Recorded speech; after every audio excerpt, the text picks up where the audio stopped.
Olá, queridos, tudo bem? Que a graça e a paz de nosso Senhor e Salvador Jesus Cristo esteja contigo hoje e sempre. Você já ouviu falar ou você já leu a respeito da parábola do filho pródigo? Essa parábola é considerada pelos estudiosos da Bíblia Sagrada como a princesa das parábolas.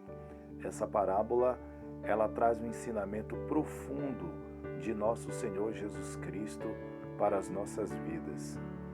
E eu quero convidar você a juntos meditarmos um pouco nesta parábola hoje. Então vamos à nossa meditação.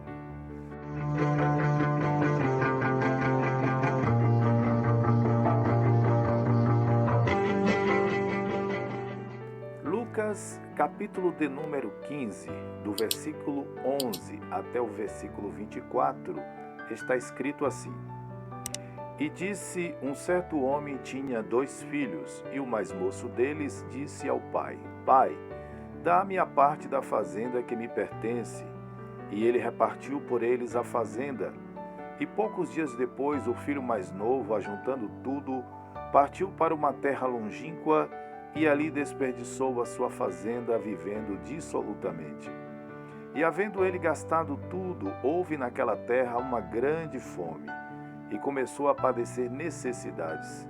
E foi, e chegou-se a um dos cidadãos daquela terra, o qual o mandou para os seus campos a apacentar porcos, e desejava encher o seu estômago com as bolotas que os porcos comiam, e ninguém lhe dava nada. E caindo em si, disse: Quantos trabalhadores de meu pai têm abundância de pão, e eu aqui pereço de fome? Levantar-me-ei, e irei ter com meu pai, e dir-lhe-ei: Pai, pequei contra o céu e perante ti. Já não sou digno de ser chamado teu filho. Faz-me como um dos teus trabalhadores. E levantando-se foi para seu pai, e quando ainda estava longe, viu seu pai, e se moveu de íntima compaixão, e correndo, lançou-se-lhe ao pescoço e o beijou. E o filho lhe disse: Pai, pequei contra o céu e perante ti, e já não sou digno de ser chamado teu filho. Mas o pai disse aos seus servos: Trazei depressa a melhor roupa, e vesti-lhe, e pondo-lhe um anel na mão, e sandália nos pés, e trazei o bezerro cevado, e matai-o, e comamos e alegremo-nos, porque este meu filho estava morto e reviveu, tinha-se perdido e foi achado, e começaram a alegrar-se.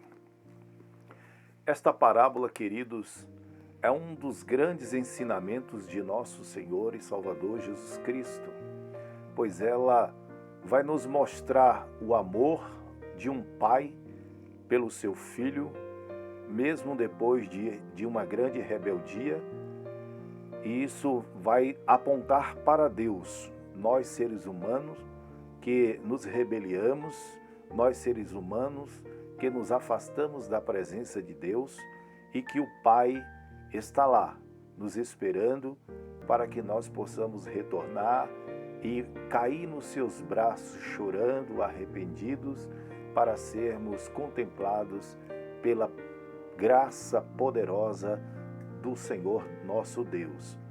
Então a Bíblia vai dizer que poucos dias depois, aquele filho mais novo, após ele ter recebido ali a sua herança, ele partiu para uma terra longínqua, e ali a Bíblia vai dizer que ele desperdiçou todos os seus bens vivendo dissolutamente, né? Partir para uma terra longínqua quer dizer que ele afastou-se de Deus, né? Quando você está caído, você fica longe de Deus. O ser humano, quando ele está na sua queda espiritual, ele se afasta de Deus.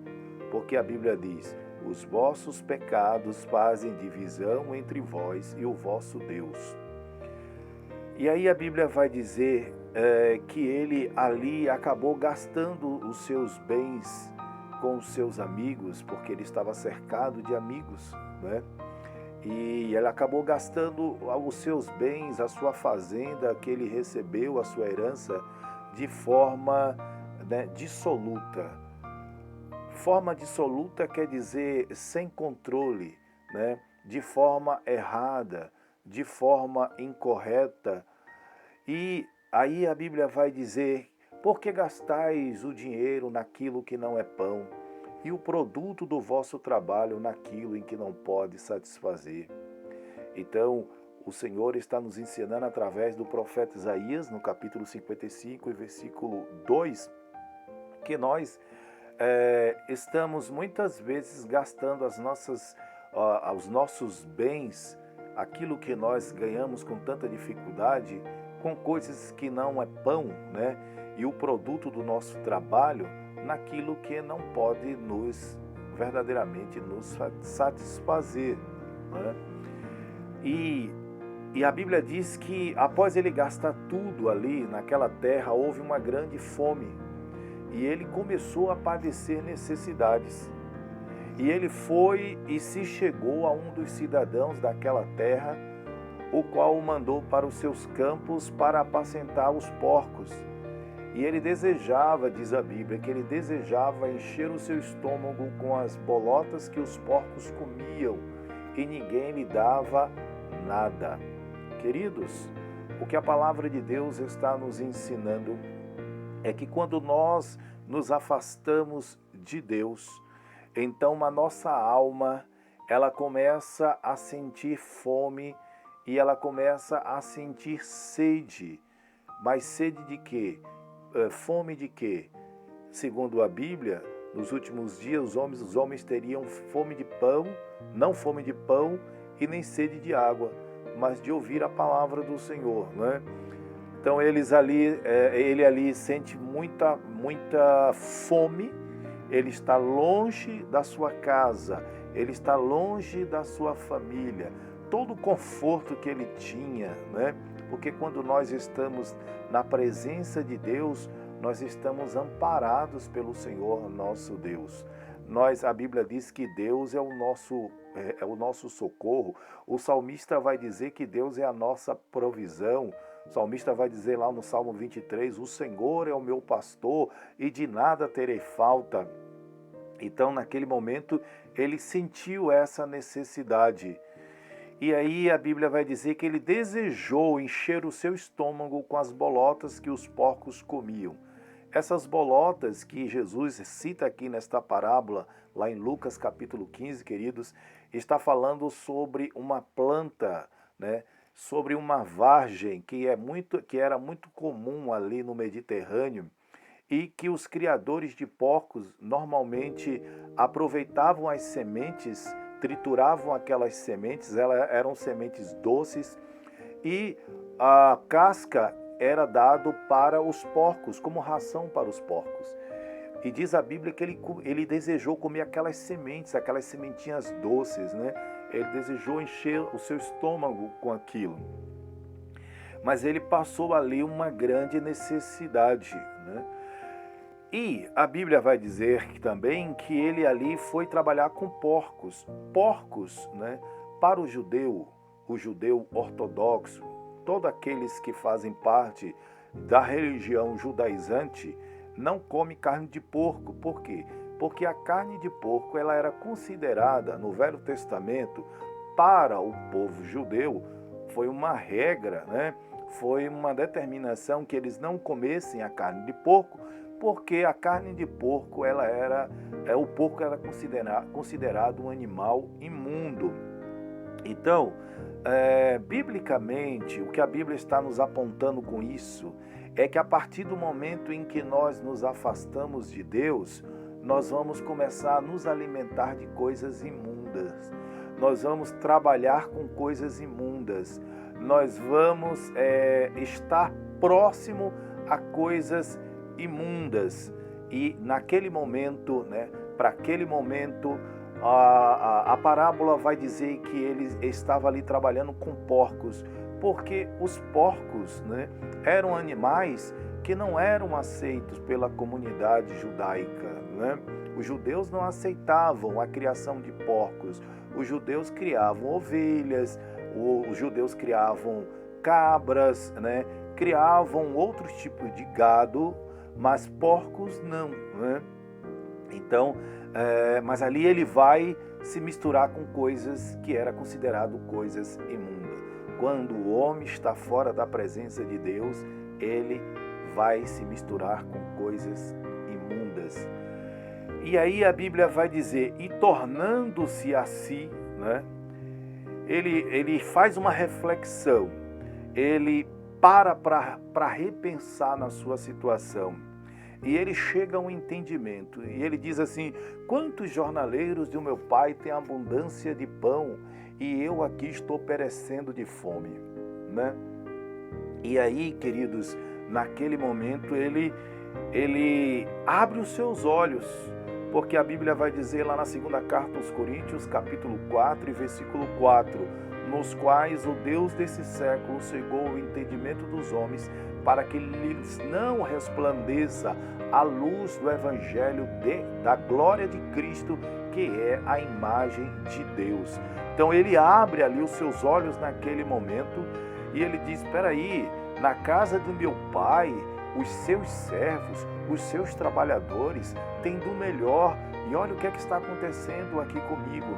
Então o ser humano, ele precisa parar, refletir, ver a situação em que ele está e voltar-se para Deus. Então ele diz assim, levantar-me-ei e irei ter com meu pai.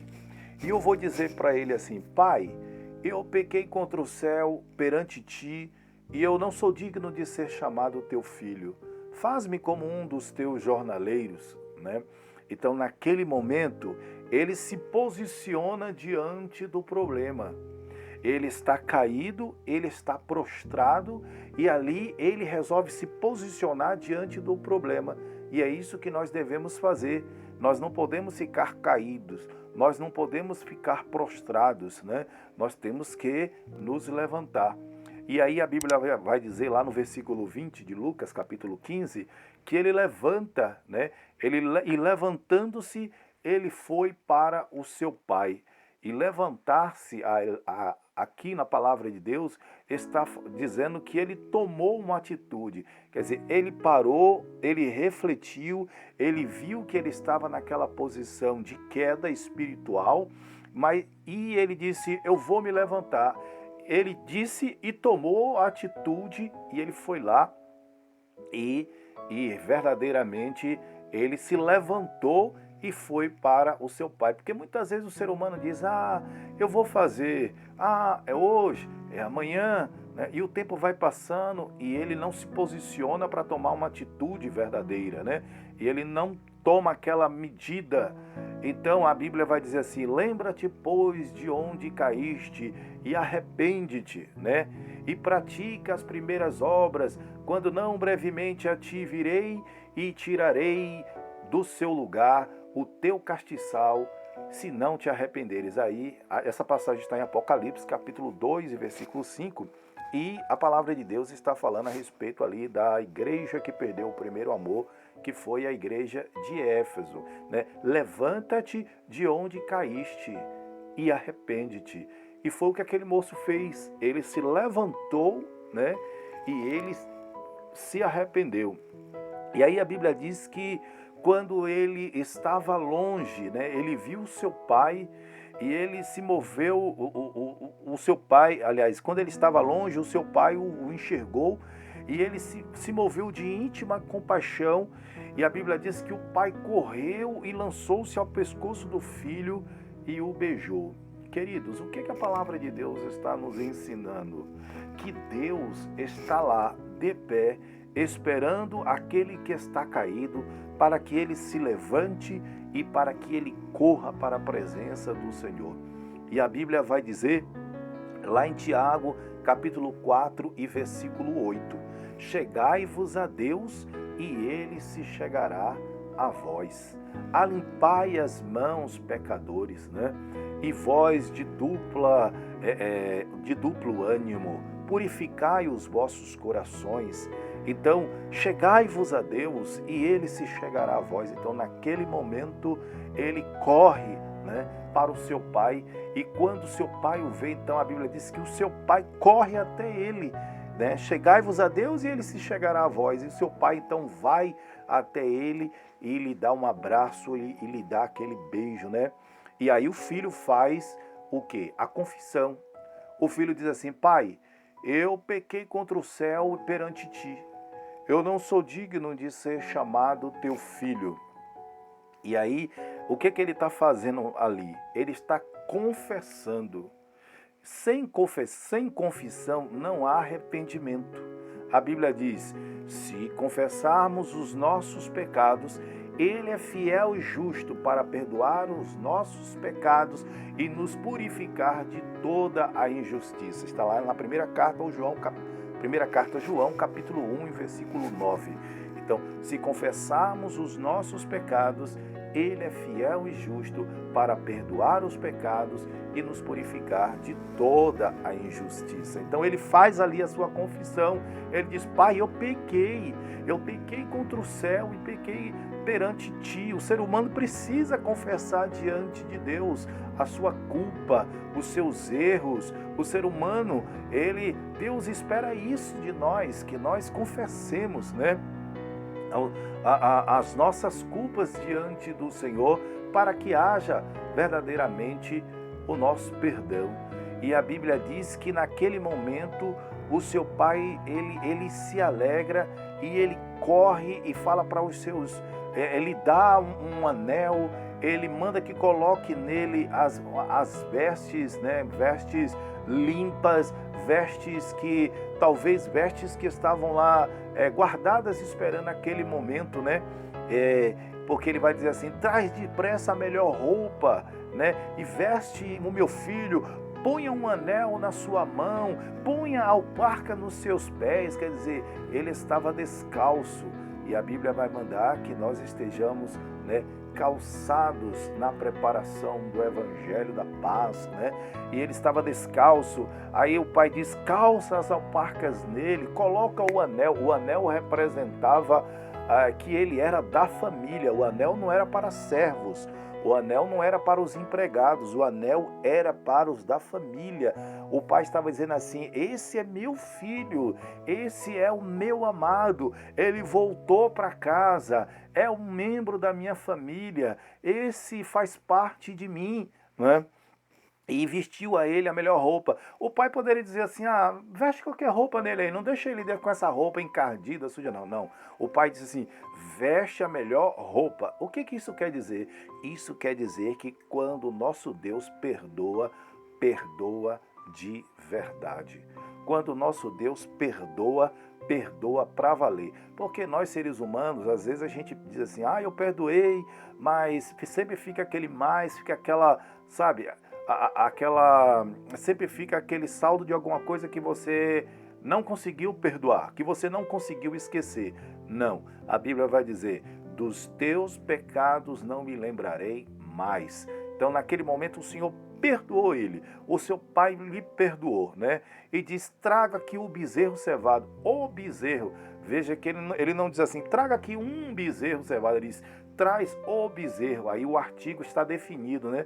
Era o bezerro, quer dizer, era um animal que estava sendo preparado, estava sendo cevado, estava sendo engordado para esse momento, porque o pai sabia que um dia esse filho, ele iria voltar, né, para sua casa, para os seus braços. E aí a palavra interessante, queridos, está no versículo 24, quando seu pai diz assim: porque esse meu filho estava morto e reviveu, ele estava perdido e ele foi achado. E aí a Bíblia diz que aquelas pessoas que estavam ali na festa, eles começaram a se alegrar.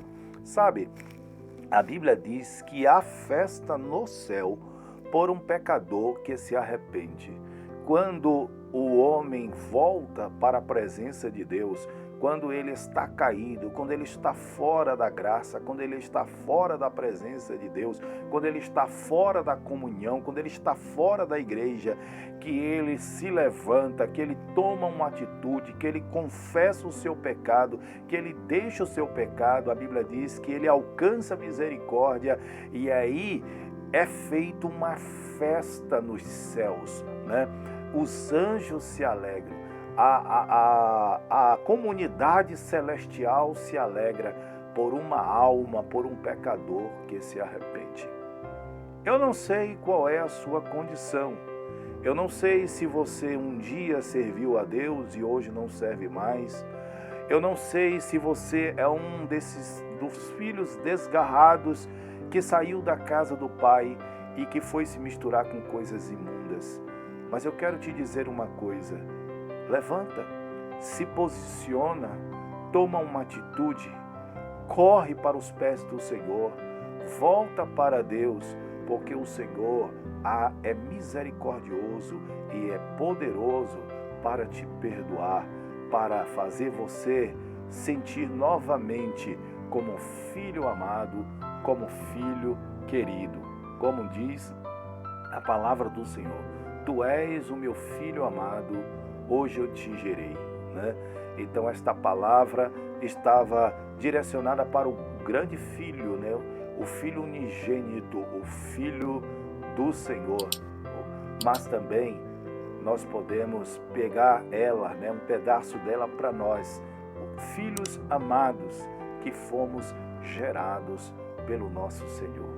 Que maravilha é estarmos na casa do Pai. Então, se você está longe da casa do Pai, volta que o Pai está te esperando com os braços abertos. Amém? Deus te abençoe, querido. Um grande abraço. Fica com Deus. Fica na paz.